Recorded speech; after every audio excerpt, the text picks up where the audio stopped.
In today's video, we're diving deep into the question, ConvertKit versus AWeber, which is best for growing your email list. If you're looking to boost your email marketing efforts, you're probably torn between these two giants.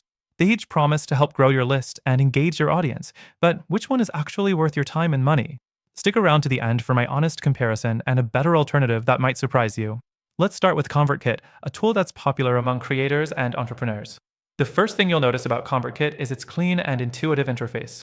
It's designed to make your life easier, especially if you're just starting out with email marketing.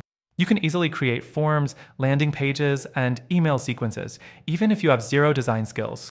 The automation features are another highlight. You can set up email sequences that trigger based on user behavior. It's an awesome tool for nurturing leads and building relationships with your audience. But while ConvertKit is great for simplicity, it can be a little limiting when it comes to advanced segmentation and customization, which might be a deal breaker for larger businesses or those with more complex needs. Next, let's talk about AWeber, a more established name in the email marketing game. AWeber has been around for a while, and with that comes a lot of features and tools to help you grow your email list. The thing that stands out about AWeber is its impressive email templates. If you want to create professional-looking emails fast, AWeber has a ton of options to choose from. They also offer automation, although it's not as seamless or sophisticated as ConvertKit's. However, AWeber does offer more advanced segmentation options and detailed analytics, which could be a huge advantage if you're running larger campaigns and need more control over how you target your audience. That said, AWeber's user interface feels a bit outdated, and some users report that it's not as easy to navigate as ConvertKit's more modern design. The third thing to consider is pricing. ConvertKit offers a free plan for up to 300 subscribers, which is great if you're just getting started, but the pricing can get steep as your list grows.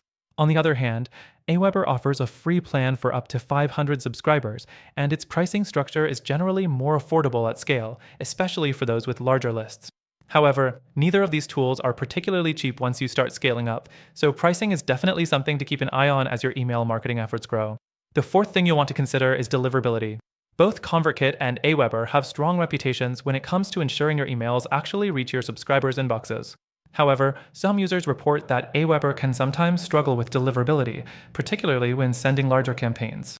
ConvertKit tends to have slightly better rates overall, especially for those who focus on building relationships rather than just blasting out promotional emails.